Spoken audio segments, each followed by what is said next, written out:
The beloved actor Tommy Lee Jones is likely a familiar presence to most audience members. His unique appearance and Southern charm has made a distinct impression on audiences since his arrival in Hollywood in the 1970s. Despite the actor's ubiquity, his charismatic mystique has prevented much of the audience from knowing too much about his personal life. For those who want to know where the actor came from and what he's really about, join Factsverse as we reveal the shocking true story of Tommy Lee Jones. Tommy Lee Jones was born on September 15, 1946. In addition to being an Academy Award-winning actor, he has also directed a number of films. Since appearing on the Hollywood scene in 1970, he has received 4 Academy Award nominations. His first win came in 1993 when he won the Academy Award for Best Supporting Actor for his performance in The Fugitive. A few years later, he appeared in 1997's Men in Black. In the 2000s, he garnered critical acclaim for his role in 2007's No Country for Old Men. Over the course of his long career, his presence has become iconic to audiences. His Southern demeanor always provides a unique charm to whatever film he happens to show up in. Despite appearing in numerous films over the course of his half-century career, the actor has maintained a fairly secretive private life. He's gained a reputation as someone who doesn't like to talk about personal matters, making it hard to get a grip on what the man's really about. Tommy was born in the town of San Saba, Texas. His father was a worker on an oil field, and his mother was, in turns,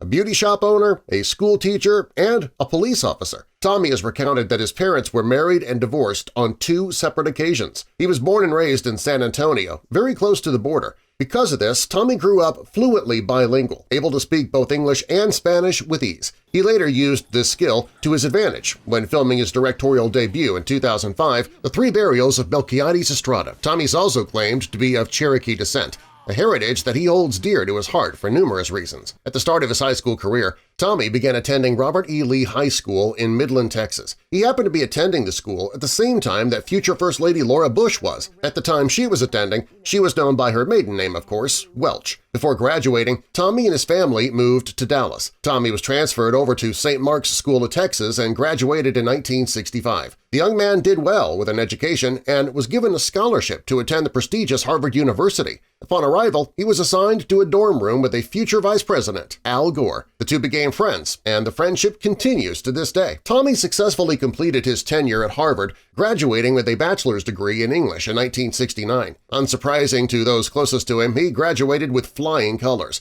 receiving honors. Tommy played football while attending Harvard. He did so well at the sport, he often wasn't sure whether or not he should pursue a career in football or follow his then-established dream of being a famous Hollywood actor. When he graduated and the time came for him to make up his mind, he chose being a professional actor. Tommy moved to New York City after his graduation and began searching for roles. Miraculously, the young actor wasn't going to have to search for very long. He came to the city with the idea that he could float by on his innate talent without going the traditional route of acting lessons. As it turns out, he was right. He was given his first job within just 10 days of arriving in the city. He was given a role in the Broadway production A Patriot for Me, which opened on October 6th. Tommy found a job so fast it was actually considered a notable achievement by Ripley's Believe It or Not. Many have speculated that the ticket to Tommy's early success was his Southern drawl, a unique feature that set him apart from many other available actors at the time. His Southern drawl set him apart at the time and continues to be an iconic part of the actor's legacy now. Although A Patriot for Me provided Tommy with his first role,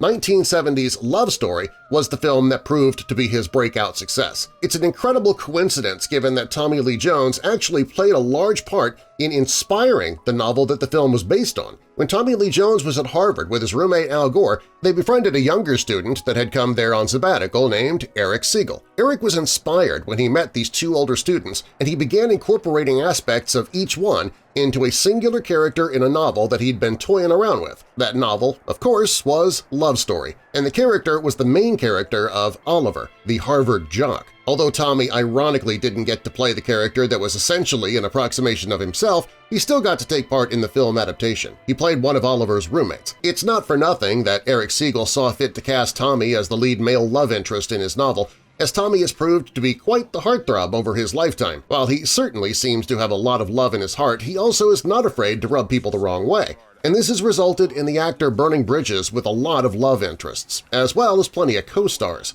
Hey, if you're enjoying this video so far, be sure to hit the like button to show your support. As well, subscribe if you'd like to be among the first to know when more Facts Verse videos are on their way. It turns out that Tommy Lee Jones has been quite the romantic over the course of his life, having been married 3 separate times. His first marriage was to actress and writer Catherine Larder. That marriage lasted from 1971 to 1978. In 1981, Tommy married again. This time his wife was Kimberly Claufley. The two had a pair of children named Austin and Victoria. Although their marriage lasted nearly twice as long as Tommy's first, it still wasn't meant to last forever. The two were divorced in 1996. Finally, he met Dawn Laurel, a photographer. The two began dating and decided to take it slow, eventually getting married in 2001. Apparently, the wait was a good decision. Tommy's union to Dawn has proved to be his longest marriage of the 3. The two are still married today, soon to celebrate their 20th anniversary together. If testimony from other stars that have worked with him is any indication, Tommy can be a bit of a hard nut to crack.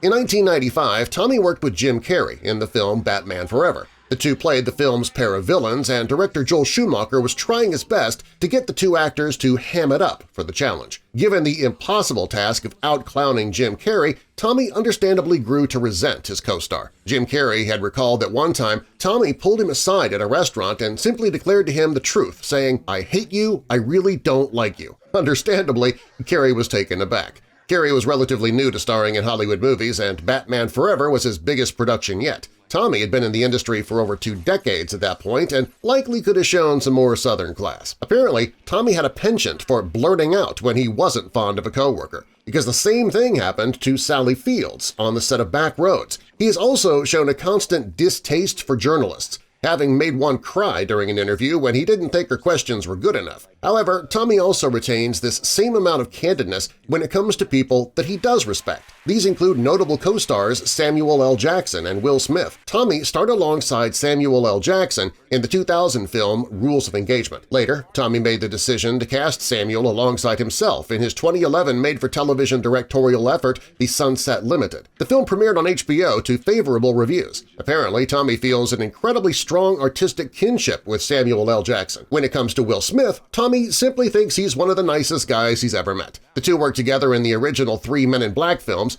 starting with the first one in 1997. That beloved blockbuster solidified both stars as action heroes in the eyes of the public. Tommy has 3 directorial efforts under his belt, with his most recent being 2014's The Homesman. As with his prior works, the film received a modest amount of critical acclaim. His vast film career has yielded the actor 4 nominations, but only 1 win. He was first nominated for Best Supporting Actor in 1992. He was nominated for his performance as Clay Shaw in Oliver Stone's JFK. This nomination opened up the floodgates for the actor, and he proceeded to be nominated for and then win that same award the following year for his role in 1993's The Fugitive. Following this win, he was nominated 2 subsequent times, once in 2008 for his starring role in The Valley of Elah, and once in 2013 for his supporting turn as Thaddeus Stevens in Steven Spielberg's Lincoln. While it appears that he has received plenty of recognition in his home country, he's doubly popular in Japan. The actor has been known in that country as the spokesperson for Boss Coffee since 2006.